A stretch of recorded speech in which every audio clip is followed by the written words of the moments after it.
Well, and a warm welcome. Time for the latest from the world of business. My name is Abi Agina.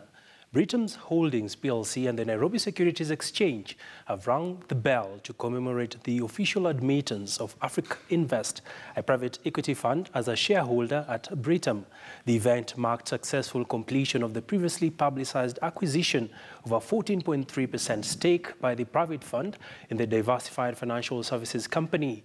After, in November 2017, Britam PLC shareholders approved the 5.7 billion shilling bid by Africa Invest to buy 360.8 million new ordinary shares in the firm at a subscription price of 15.85 shillings per share in November 2017. The CMA has now approved the transaction.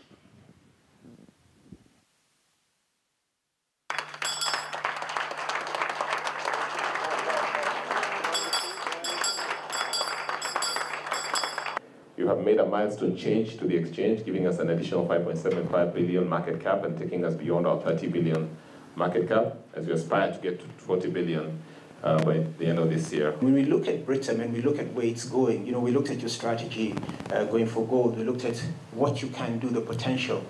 We felt that this was the right group to work with. And having interacted with the senior management team and the directors, we felt that there is a chemistry, we can work together. It's not going to be easy, but for sure Britam is definitely a star today and definitely one of the stars of the future. We envision that we should be number one through deploying the strategies that we are talking about in our Go for Good strategy. We are looking to strengthen our regional enterprises so that they can make a bigger contribution, not just in revenue, but in profitability. We are seeking to cut costs through improved operational efficiency and increasing our customer numbers from our current 2 million to in excess of 10 million. Well, indeed, a good deal there for Britam. And still on matters technology, the Ministry of ICT, through its task force on distributed ledger and artificial intelligence, is set to table a report in the next 1 month. Through the White Box initiative, the task force is expected to reveal insights in the upcoming digital technologies that demonstrate great potential in transforming Kenya's economy. The ICT CS Joe Mucheru says that the innovations will cut across all spheres, especially under the umbrella of the government's Big Four agenda. We're creating a space where you can come, bring your innovation, explain to government experts on whichever sector, whether it's in the agricultural sector, whether it's in manufacturing or healthcare, or you want to see something that can be used within government. So they will be able to test for you. You see exactly how the product will work, and then they'll be able to share that report within government, and therefore we can begin to absorb. At the moment, it's more haphazard. Someone has an idea, they call someone, they tell them about it, they present, then they wait for tenders. But here we want to be proactive. If there is innovations we can take, we will look at them, and that's what we're calling a white box. Within a month or so, it should be ready. We've already actually begun the groundwork, the names are registered. Now it's about implementation and getting the right space, and that's already in progress. This is government, and now private sector, academia, all the people that now have ideas, innovations. It came out of the Nairobi Innovation Week where, we saw hundreds of innovations. There are people with drones on how they can deliver medicine and vaccines across the country. But where do they present these ideas? So we decided we'll create that, and the president is driving this personally. So it is something that is happening. And the Kenya Meat Commission has partnered with the Turkish agency to improve livestock production in arid and semi-arid counties.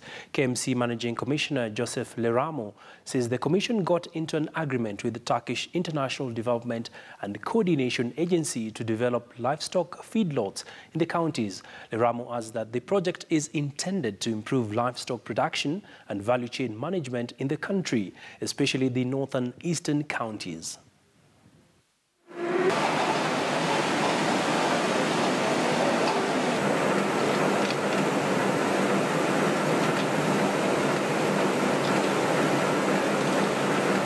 We were able to engage them, at least to come and develop feedlots in the county government, which is a catchment area where we get our livestock from. The raw materials, which are livestock, are reared and they are kept by farmers. Farmers produce them, but we can hardly get cows who are more than 100 kilos dead weight. And we went as a Kenyan delegation to Turkey, where we visited several places in Turkish countryside, and we've seen how livestock is being produced well. The value chain in terms of livestock management starts from feeding.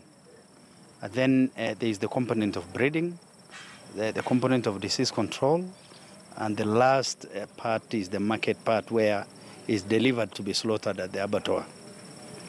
So the exchange program is between Turkey and Kenya, where Turkish, through the TICA, have agreed to invest in production of animal feeds in various parts of this country, mostly in the ASAL counties, where land is plenty. It's only that utilization should be done of the land to produce the animal feeds.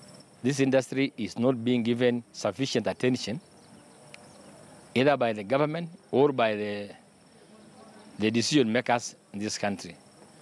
So together, we can approach the markets and negotiate for better prices. We can also negotiate the government to give us a support, just which is as important as those given to maize producers, miraa producers, tea producers, and also coffee producers. Well, indeed, some good tidings there for dairy farmers in the country. And that